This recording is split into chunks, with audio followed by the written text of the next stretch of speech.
ఒక్క murder honeymoon అర్థాన్నే మార్చేసింది. ఆ ఒక్క మర్డర్ మేఘాలయ టూరిజం అంటేనే వణుకు పుట్టేలా మార్చేసింది.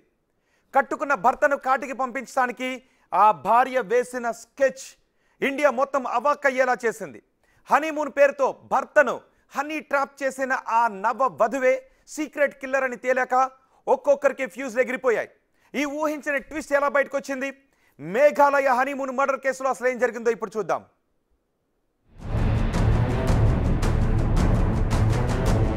మేఘాలయలో జరిగిన హనీమూన్ మర్డర్ కేసు దేశవ్యాప్తంగా సంచలనం సృష్టించింది. ఈ ఒక్క ఘటన ఈ రాష్ట్ర ప్రతిష్టని సవాల్ చేసింది. ఆ స్టేట్ టూరిజం పైని అనుమానాలు తలెత్తేలా చేసింది. అసలు ఆలోచించకుండా అక్కడికి వెళ్లిపోవాలనుకునే వాళ్ళంతా ఈ ఘటన గురించి తెలిసాక 1కి 10 సార్లు ఆలోచించే పరిస్థితులు కల్పించింది. కానీ అసలు విషయం తెలిసాక అంత షాక్ అయ్యారు. సైలెంట్ గా కనిపించిన ఆ నవవధువు ఎంత వైలెంటో తెలిసాక ఒక్కొక్కరికి మైండ్ బ్లాంక్ అయింది.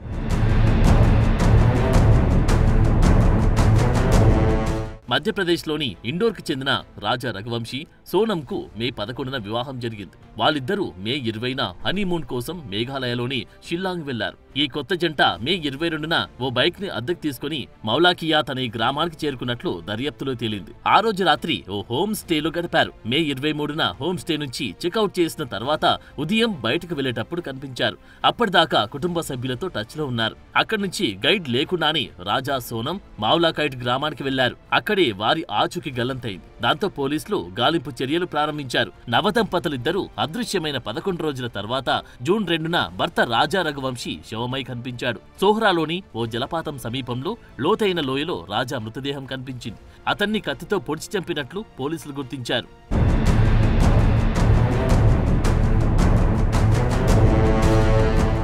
నవదంపతులు రాజా రఘువంశీ సోనం మిస్సింగ్ కేసు మేఘాలయ పోలీసులకు సవాల్గా మారింది. హనీమూన్ కోసం వచ్చిన జంట ఉన్నట్టుండి కనిపించకుండా పోవడం సంచలనంగా మారింది. ఈ కేసు ఆ రాష్ట్ర పర్యాటక రంగంపై అనేక ప్రశ్నలు లేవనెత్తింది. టూరిస్టులకు ఆ స్టేట్ సేఫ్ కాదనే ప్రచారం జరిగింది.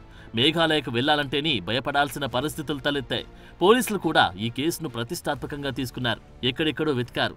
ఎన్నో సీసీ కెమెరాల ఫుటేజ్లను పరిశీలించారు. వారి సెల్ ఫోన్ టవర్ల లొకేషన్లు గుర్తించేందుకు ఎన్నో తిప్పలు పడ్డారు.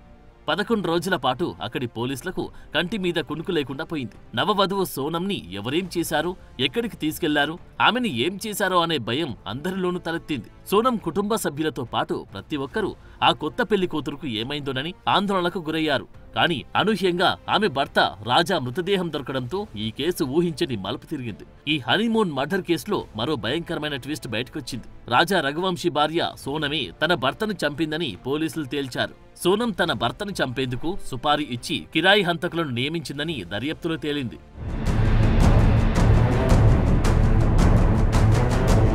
సంచలనం సృష్టించిన ఈ మర్డర్ కేసులో నిందితురాలు సోనం ఉత్తరప్రదేశ్ గాజీపూర్లోని ఓ పోలీస్ స్టేషన్లో లొంగిపోయింది. మిగతా 3 నిందితులను వేర్వేరు ప్రాంతాల్లో అరెస్టు చేశారు. సోనంతో పాటు విక్కీ ఠాకూర్, ఆకాష్, ఆనంద్ని హత్యకు సంబంధించి పోలీసులు అన్ని కోణాల్లో విచారిస్తున్నారు.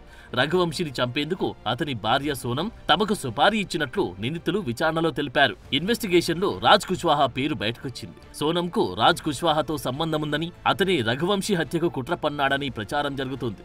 ప్రాథమిక దర్యాప్తులో సోనంకు వివాహేతర సంబంధముందని, అందుకోసమే ఆమె ప్లాన్ చేసి తన భర్తను చంపించిందని పోలీసులు చెబుతున్నారు. ఈ హనీమూన్ ట్రిప్ మొత్తం రాజా రఘువంశీని చంపేందుకే ప్లాన్ చేశారని పోలీసులు అనుమానిస్తున్నారు. ఈ కేసులో మరింత లోతైన దర్యాప్తు జరుగుతోంది.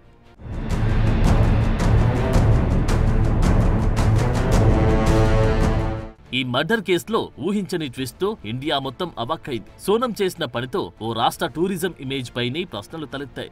చాలా మందికి ఈ కేసులో ప్రధాన సూత్రధారి సోనమేనని, ఆవిడే తన భర్తను చంపిందని తెలియకపోవచ్చు. అలాంటి వాళ్ళంతా మేఘాలయ సేఫ్ కాదనే అనుకుంటారనే అభిప్రాయాలు కూడా వినిపిస్తున్నాయి. అయినా రాజా రఘువంశీతో సోనంకి పెళ్లి ఇష్టం లేకపోతే ముందే చెప్పాలి, కానీ ఇష్టం లేకుండా పెళ్లి చేసుకుని హనీమూన్ పేరు చెప్పి భర్తను చంపించడం ఎంతవరకు కరెక్ట్ అనే ప్రశ్నలు తలెత్తుతున్నాయి. ముందే చెప్పి ఉంటే రాజా రఘువంశీ వేరే అమ్మాయిని పెళ్లి చేసుకునేవాడు కదా అంటున్నారు. అనవసరంగా రాజాని ఎందుకు బలి చేశారనే వాదనలు వినిపిస్తున్నాయి. సోనం లాంటి వాళ్లకు అసలు బతికే అర్హత లేదని, ఆమెను కఠినంగా శిక్షించాలనే డిమాండ్ వస్తున్నాయి.